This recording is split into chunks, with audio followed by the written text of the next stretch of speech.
जब मैं चौथे हॉस्पिटल में गई, वहां पे बच्चे ने मेरी गोद में ही दम तोड़ दिया। मैंने अपने जी में मैंने ठान लिया कि भारती, इस सब में कुछ नहीं रखा है।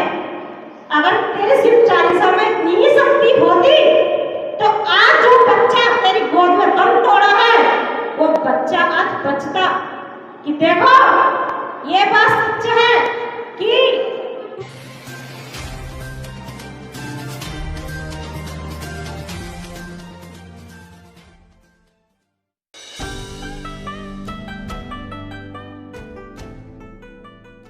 नमो तस्से भगवतो अरहतो सम्मा सम्बुद्धस्से पाणिपाता वेरमणि सिक्खापदं समादयामि अदिन्यदाना वेरमणि सिक्खापदं समादयामि कामेषु मिथ्याचारा वेरमणि सिक्खापदं समादयामि मूसावादा वेरमणि सिक्खापदं समादयामि कामैवदपमादुठाना सिक्खापदं समादयामि। पहले हमें समझना चाहिएगा कि ये सांस्कृतिक परिवर्तन दिवस जो लिखा है, पहले हम इसे जानेंगे कि सांस्कृतिक परिवर्तन कहाँ से शुरू करना है, कैसे करना है। ये मैं अपने जीवन की अब जो मेरे पे व्यक्तिगत हुई है, जब मैं आज उसे हाँ आपके सामने पेश कर रही हूँ। देखिए, शादी से पहले वकील साहब जो हैं, इन्होंने काफी प्रयास करा मुझे बुद्ध मार्ग पर लाने का, लेकिन हमारे समाज में जब भी नहीं आई। एक दिन वकील साहब घर पे आए, इन्होंने नवरात्रि के उस टाइम पे घर में चौकी अखंड जो जली हुई थी, इन्होंने पूछा, भारती ये क्या हो रहा है घर में? ये 3 दिन जो जला रखी है, इससे तुम्हें भी लाभ होएगा? मैंने कहा, भैया मम्मी करती है, सब करते तो हमने भी कर रहे हैं। इन्होंने कहा कि अच्छा भारती, तुम पढ़ना चाहती हो ना? कि बिल्कुल भैया पढ़ना चाहते हैं, तो तुम्हें इस मार्ग पर कुछ नहीं मिलेगा, जो भी मिलेगा बुद्ध मार्ग पर मिलेगा। फिर भी मैंने उनकी बात को अनसुना कर दिया। मैंने पता नहीं भैया क्यों हमें ऐसे मतलब कि बोलते हैं। मैंने जब भी कोई ध्यान नहीं दिया, लेकिन मैंने अपने विचार हमेशा ऊंचे रखे हैं, क्योंकि मैं एक समाज सेविका करना चाहती हूँ। समाज सेविका करना चाहती हूँ क्यों?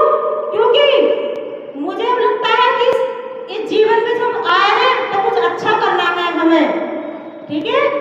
लेकिन शादी के बाद हस्बैंड मेरे थोड़े बौद्धिस्ट में थे, इतने नहीं थे, लेकिन वहाँ भी वकील साहब आए हमारे घर पर। उन्होंने कहा, हमें समझाया, लेकिन मेरे जब भी समझ में नहीं आई। बट मेरे हस्बैंड के समझ में सब कुछ आ गया कि हमारा कल्याण बुद्ध मार्ग में है, उनके रास्ते पे चलने पर है, पूजा पाठ में नहीं है। लेकिन एक दिन, मैं आशा वर्कर हूँ, आपको पता होगा, मैंने एक दिन एक की डिलीवरी करवाई थी, तो डिलीवरी में एक बच्चा थोड़ा क्राई नहीं कर पाया, यानी कि रो नहीं पा रहा था।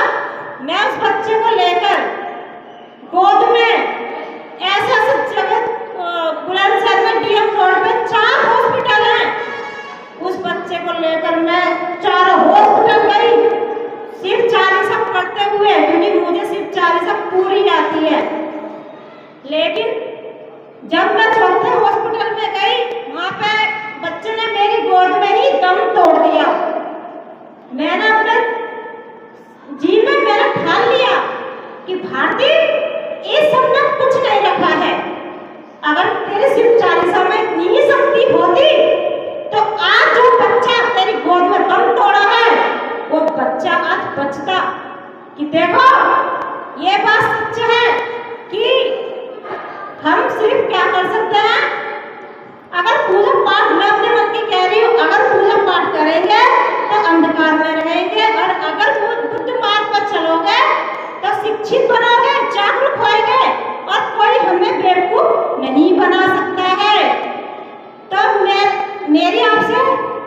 की बहू हूँ, मैं अपनी सास को तहे दिल से साधुवाद करूंगी कि उन्होंने मुझे कभी नहीं रोका है। और मैं वकील साहब और अपने हस्बैंड को तहे दिल से साधुवाद करूंगी कि मुझे अंधकार से निकालकर वो मुझे प्रकाश की ओर लाए। तहे दिल से साधुवाद। बहुत बहुत साधुवाद भारती।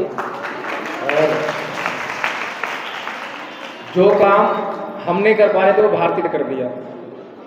भारती ने आपको एक ऐसा एग्जाम्पल दे दिया जिससे आंखें खुल जानी चाहिए कि अगर इन मूर्तियों में और किसी में शक्ति होती।